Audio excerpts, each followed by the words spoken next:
नमस्ते। आजकल एक अहम मुद्दे पर काफी बातचीत हो रही है।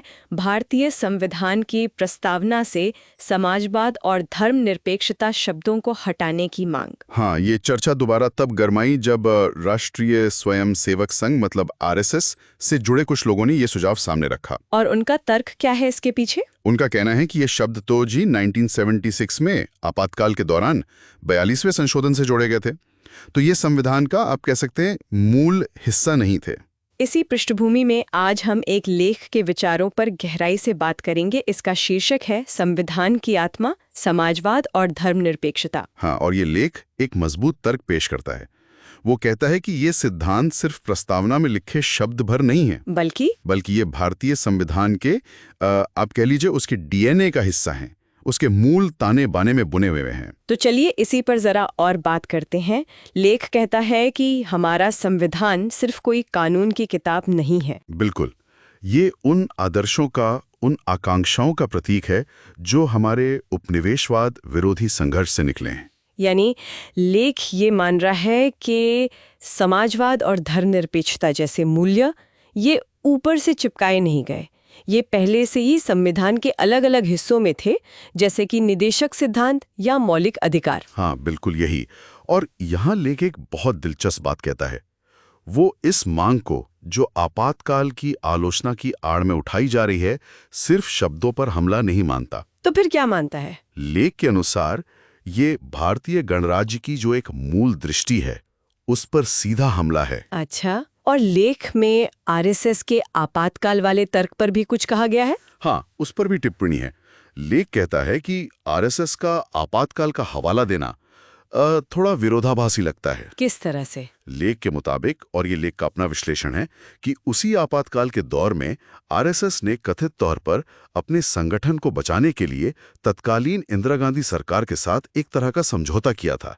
तो ये हवाला देना अजीब है, ऐसा लेख का मानना है। समझ गई।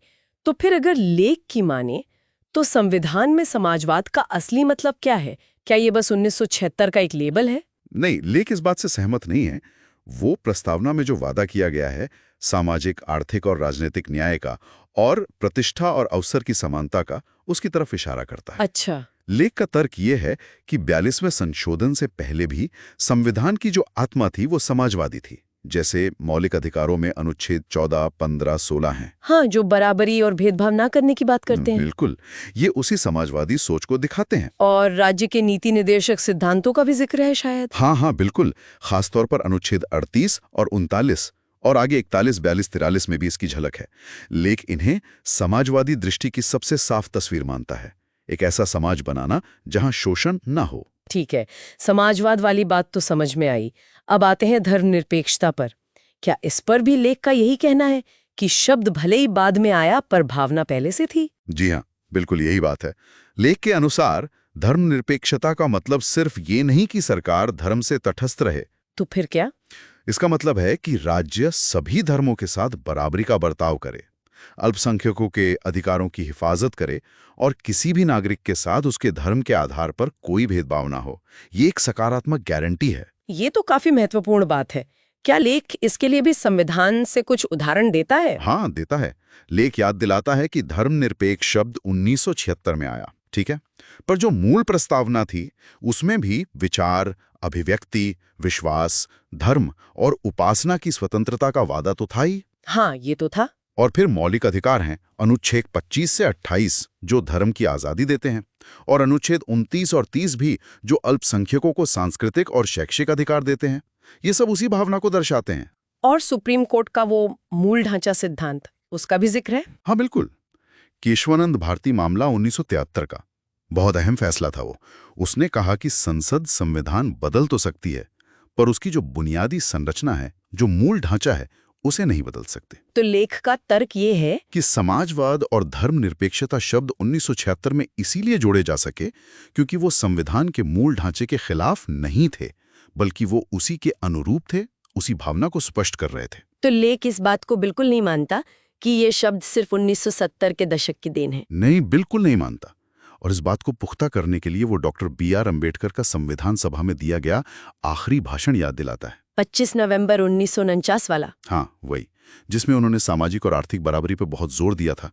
लेख के अनुसार यही बराबरी तो समाजवाद और धर्मनिरपेक्षता की जड़ है। तो फिर अंत में लेख इन शब्दों को हटाने की जो मांग हो रही है उसे कैसे देखता है, उसका आकलन क्या है? देखिए, लेख का विश्लेषण ये है कि यह मांग शायद भारतीय गणराज्य की नींव को ही कमजोर करने की एक कोशिश हो सकती है, और मुमकिन है कि ये एक धर्म आधारित राष्ट्र, जिसे हिंदू राष्ट्र कहा जाता है, उसकी तरफ ले जाने का एक कदम हो।